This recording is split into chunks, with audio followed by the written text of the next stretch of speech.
Olá, o meu nome é Sara Almeida e sou coordenadora da iniciativa Voice Leadership. Esta iniciativa pretende apoiar pequenas e médias empresas a tornarem-se mais competitivas através da aquisição de conhecimento e promovendo também o acesso a uma rede de contactos relevantes para apoiar o seu crescimento. Para além do programa formativo presencial, a iniciativa conta também com conteúdos complementares que pretendem explorar temas muito específicos de interesse para as PMEs. Hoje temos connosco a Simone Siebra, com formação em Finanças e mestre em Inovação e Empreendedorismo. Possui mais de 20 anos de experiência em gestão de empresas familiares. Uma das suas áreas de especialidade é a cultura de inovação e hoje terei a oportunidade de a entrevistar para que todos os gestores de PME que nos acompanham possam aprender mais sobre este tema. Simone, em primeiro lugar, muito obrigada pela tua presença aqui no estúdio da Nova SBE para esta sessão de mentoria online. Hoje vamos falar de instrumentos e metodologias de inovação. Esta conversa vem no seguimento de uma conversa que nós já tivemos antes sobre os fundamentos da inovação, onde tocámos temas sobre, especialmente, tipos de inovação e riscos associados à inovação. E hoje quero tocar mais em detalhe ao próprio processo de inovação e como é que se inicia este tipo de transformações. Portanto, quando estamos a falar dos fatores que influenciam um processo de inovação numa empresa, que ferramentas é que nós podemos usar para mapear estes fatores que acabam depois por ser a base que inicia todo o processo de inovação? Sara, obrigada pelo convite. Com muito prazer que eu venho aqui falar de inovação, principalmente para as nossas PMEs. E, sem sombra de dúvidas, para que possam começar um processo de inovação mais abrangente, a ferramenta STIP, que é a ferramenta que mede os fatores externos que têm relevância no processo de inovação dentro de uma PME, é o mais indicado. Por quê? A ferramenta STIP, ela avalia 5 pontos, em que ela avalia a parte social, onde nós podemos mapear mudança de comportamento, expectativas da sociedade, valores, tudo que envolve essa questão humana, né, em relação à inovação que nós pretendemos fazer. A questão tecnológica, onde olhamos para a tecnologia, quais são as tendências, quais são as novas tecnologias utilizadas, por exemplo, como agora, né, atualmente se fala muito na inteligência artificial, né? É uma tecnologia muito em voga. Os fatores econômicos, em que olhamos para taxas de inflação, câmbio, poder de compra do nosso consumidor e tudo que envolve a questão de financeira, né? A questão do meio ambiente, onde nós olhamos para as transições energéticas e todo o comportamento que tem a ver com a questão do meio ambiente. E a questão política, né? Que a gente sabe que é um fator extremamente relevante para toda e qualquer mudança a nível de inovação. Ok. E porquê que é esta a ferramenta que tu recomendas para... Estamos a falar aqui de PMEs, certo? De pequenas e médias empresas. Não sei se esta é uma ferramenta que é recomendada para qualquer tipo de negócio, se é transversal ou se é mais específica, mas porquê esse tipo?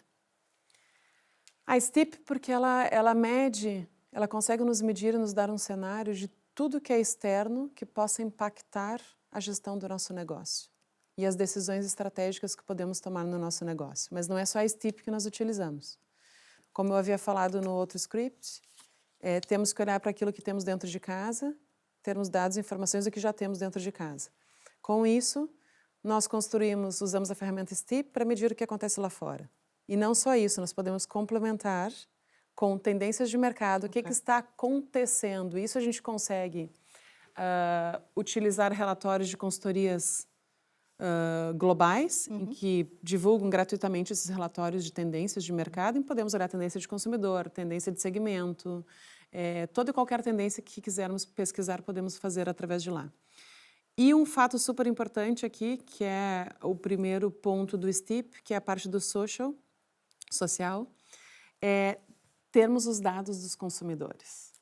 Ok. Né? Aqui é um ponto que eu gostaria muito de reforçar, porque as inovações acontecem porque há novos comportamentos de consumidores, há novas tendências acontecendo. Se eu não sei o que o meu cliente busca, o que o meu cliente quer e o que o meu concorrente faz, eu não consigo olhar para dentro de casa ver como eu faço, olhar para aquilo que eu olhei para fora, que são as tendências, riscos e fatores que interferem na minha inovação para entregar algo com mais valor, que é o objetivo da inovação. A inovação é entregar algo com mais valor para o cliente, para a empresa e para a sociedade.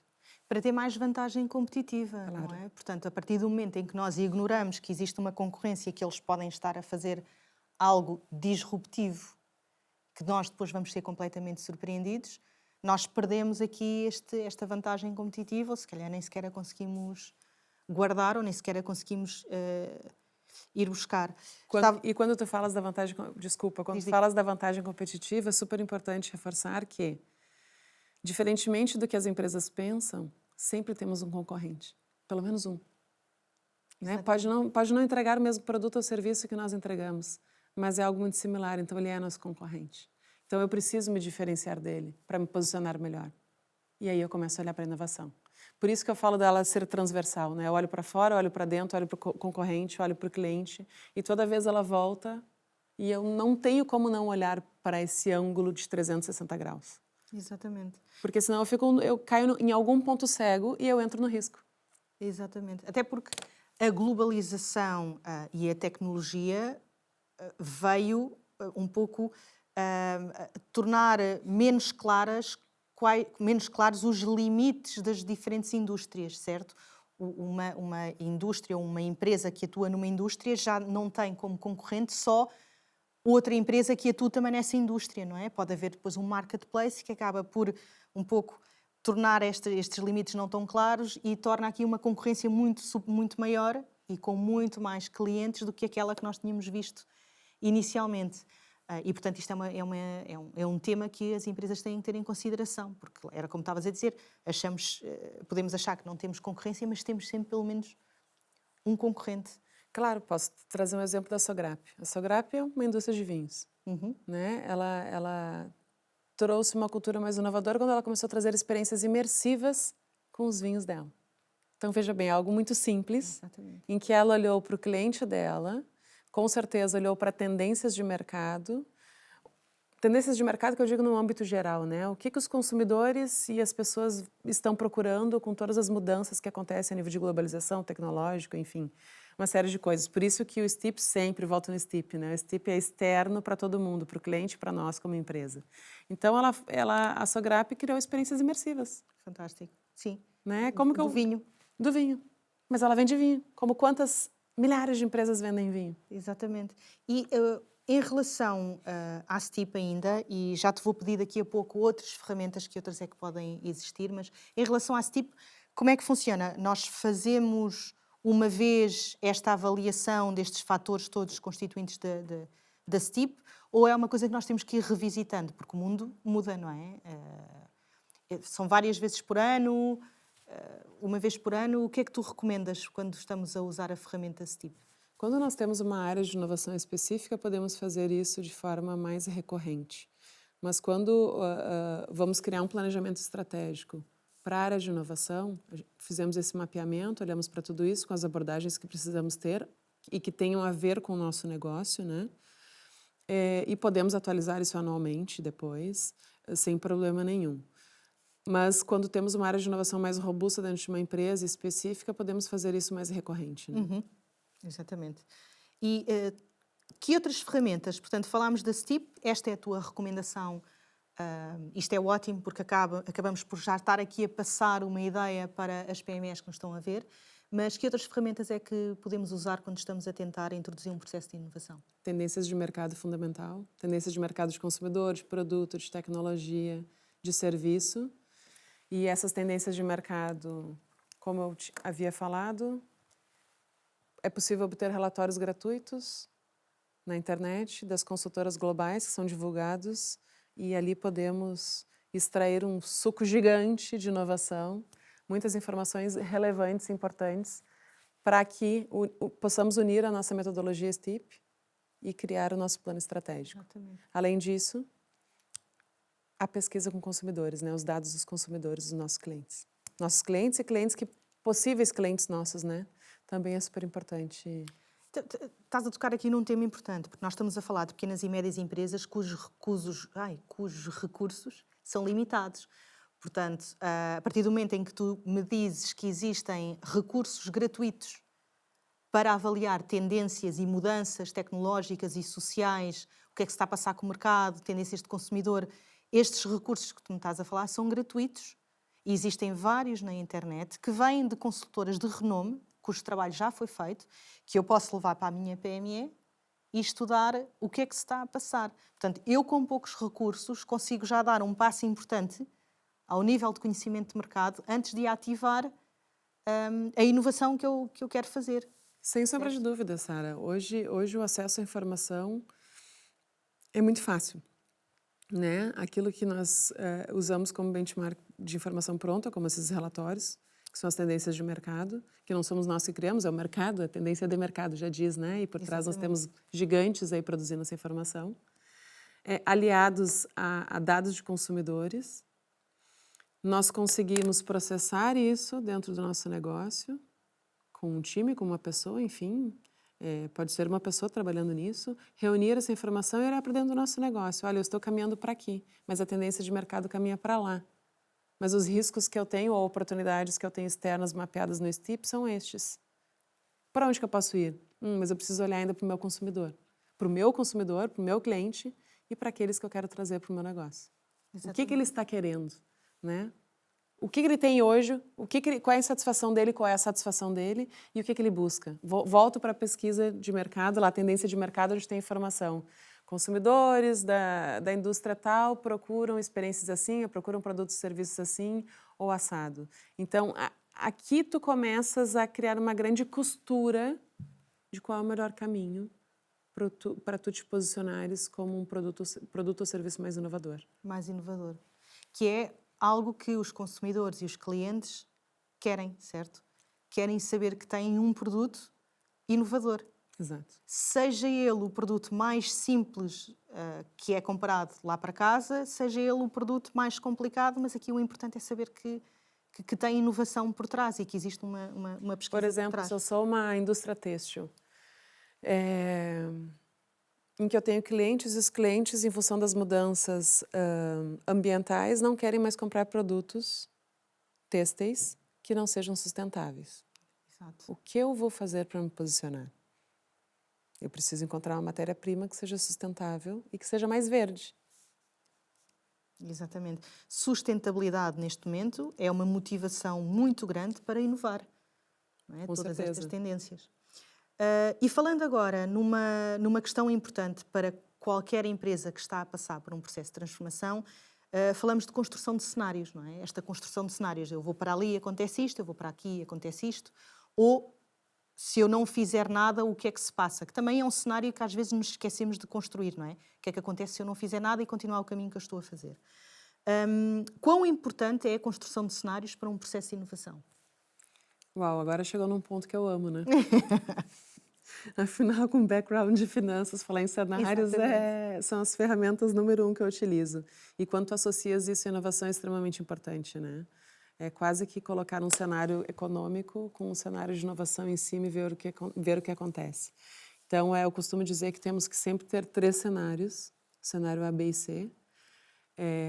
Um cenário realista, otimista e pessimista, para que a gente possa ter portas de saída se alguma coisa não der certo e saber quais são os impactos positivos e negativos que cada cenário traz e qual é o plano de ação se isso acontecer, para que lado que a gente vai.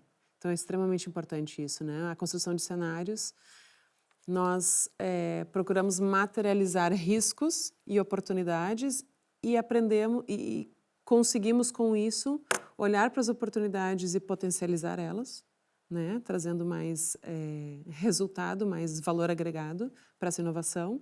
E olhamos também para os riscos para entender quais são as decisões que eu tenho que tomar aqui. Sim. Se acontecer algumas coisas que podem impactar negativamente a minha decisão estratégica, né? Exatamente.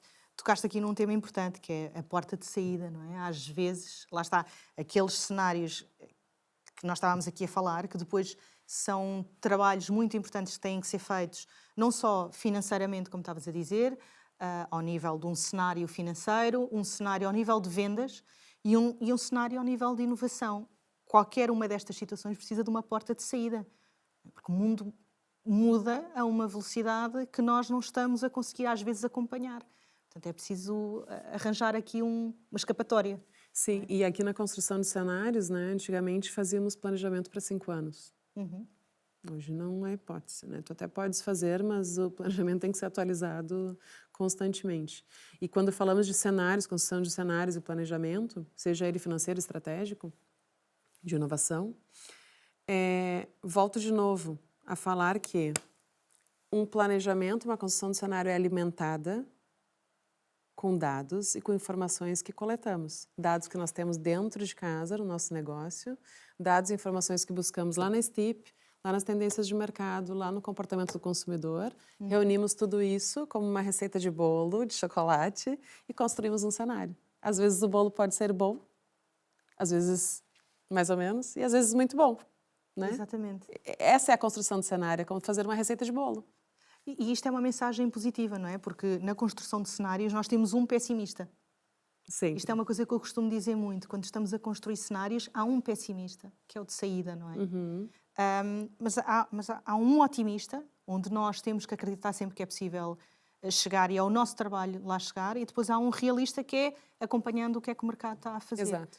Mas nos nossos cenários não devemos ter 2 pessimistas e um otimista, certo? Não. Porque senão isso vai um bocadinho destruir a cultura de inovação, porque a inovação deve trazer coisas positivas. Mas muito importante sempre ter plano B, C e portas de saída, né? Para não ficar ali preso no desespero, não saber o que fazer. Isso é um grande risco. Diz-me uma última dica. Imagina, hoje é quarta-feira, estamos quase no final do ano, estamos a meio da semana. Segunda-feira, uma empresa quer iniciar um processo de inovação. Tem a metodologia ou tem a ferramenta STIP. Qual é que é o primeiro passo? Se ela já tomou essa decisão, eu não recomendaria que fosse feito na segunda-feira. Porque segunda-feira é um dia muito agitado em toda e qualquer empresa. Viemos cheios de energia do final de semana. As pessoas ainda não estão com a cabeça no trabalho. Eu recomendaria fazer isso a partir de uma terça-feira, é o que eu recomendo sempre, porque segundas-feiras são decisões mais operacionais, enfim. Se ela decidiu que quer adotar uma cultura de inovação e ela já comunicou isso para a sua equipe, que envolva a sua equipe numa cultura de inovação de uma forma colaborativa, porque inovação é isso, é colaboração, né?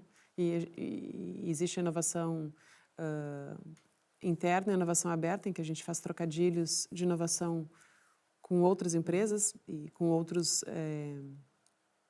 stakeholders, que ela reúna essas pessoas, deixe claro que vai haver essa mudança de cultura de inovação e que o processo vai começar. E envolva o máximo que puder todas as áreas e as pessoas engajadas, um time definido e engajado para esse processo de inovação. Fantástico. Temos aqui um plano, então. Iniciamos na próxima terça-feira aqui o nosso processo de inovação. Muito obrigada, Simone. Foi fantástico falar sobre inovação. Muito importante aqui a temática dos recursos. Temos recursos gratuitos à mão de semear. A tua expressão, informação pronta, é chave nisto. Às vezes achamos que é preciso toda uma preparação prévia, complicada, para poder iniciar um processo de inovação, mas a verdade é que há neste momento uma facilidade muito grande em conseguir chegar à informação do mercado e de tendências, e a informação pronta está lá.